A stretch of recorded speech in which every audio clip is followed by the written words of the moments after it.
I am sitting here doing my regular work, looking out the window at the sunshine and the birds. And then there's bugs because it's so nice outside. Look at this. Look at all that sunshine. My house plants are loving it. And that got me thinking about the fact that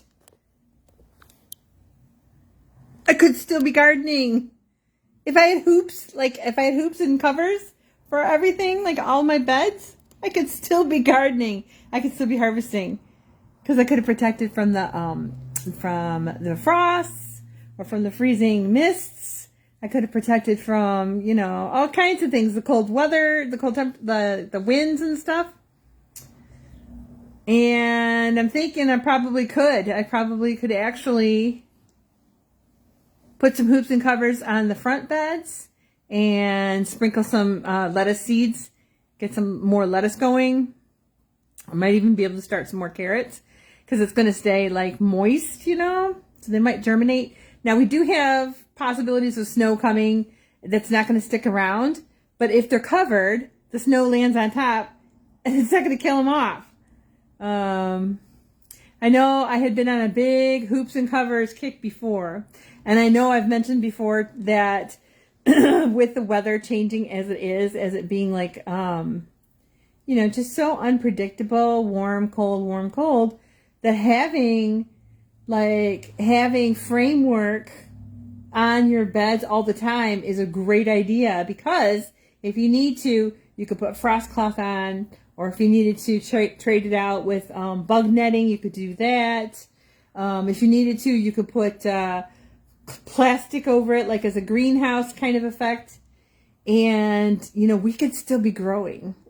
But who knew? Who knew? I mean, in Southeast Michigan, that it was going to be, 50 degrees in the middle of November.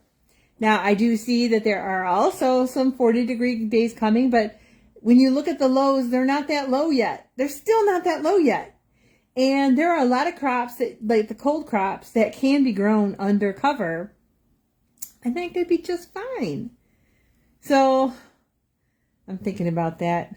Today is a long day for me, but I am thinking about maybe going out and putting some frameworks up. So I didn't do that yet this year. I wasn't planning to do it. And why? I don't want to be the one that, how if you wash your car it rains. I don't want to be the one that puts out the framework for covers, for bed covers, and then and then we get some deep freezes, like 20-degree days and stuff like that. Not like we don't have control over that, whether it happens or not, but I am contemplating that. How about you guys? Did you guys happen to put up any some cold frame kind of work? Not cold frames, because cold frames are different, but like any kind of structures to put hoops on? Do you have your beds covered? Are you growing under cover?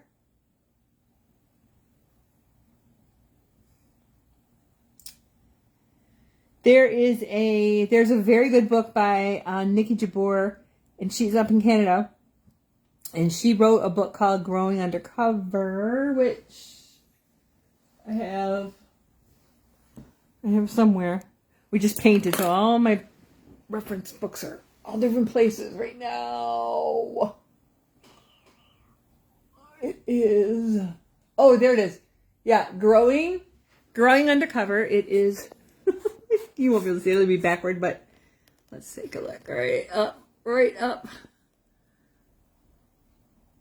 Is that it? That's not it. Where shelf is it? I don't know. Ugh. Let me try again. Let me look at it. Oh, there it is. It's this one here, Tim. Like I said, I'm trying to do my regular job, but I was looking outside and I'm like, oh, I should be out there gardening. Right. There you go. Growing Under Cover. Her last name is Jabbour. And like I said, she grows in Canada, and she's got some great ideas to keep your crops covered, or your things that you're trying to grow covered. and grow even through the winter. And you can get this book. I've seen it, I think, on her website and also on Amazon, Nikki Jabor. And she also has a Facebook page if you want to follow her. But this would be a great time to do that. If you haven't started, go do it. Do it now. Do it soon. Get her done if you're going to do it. Because yes, it is, while it is, mid-November? We're past mid-November already. The 18th. It is the 18th of November. You still have the opportunity to get some seeds scattered, some seeds sowed. Like I'm seeing a lot of like volunteer plants just coming up now. They're just sprouting. And I think I could probably dig up the volunteers and put them in the beds that I'm going to put under cover. Now, the caution is if you decide to cover your garden beds, make sure you vent them, especially on the sunny days, because the temperatures inside can get so hot that they would just like fry them all, and that would be terrible. You would be so sad when they die. So you always check if you're going to cover them, you either have to keep them constantly vented on one end or the other to just release that warm air so they don't cook, or check to see if it's going to be really sunny day or if it's going to be a cloudy day. If it's a cloudy day, you're probably good. If it's going to be a sunny day, you're going to have to vent it. A cloudy day, you can probably get away with it.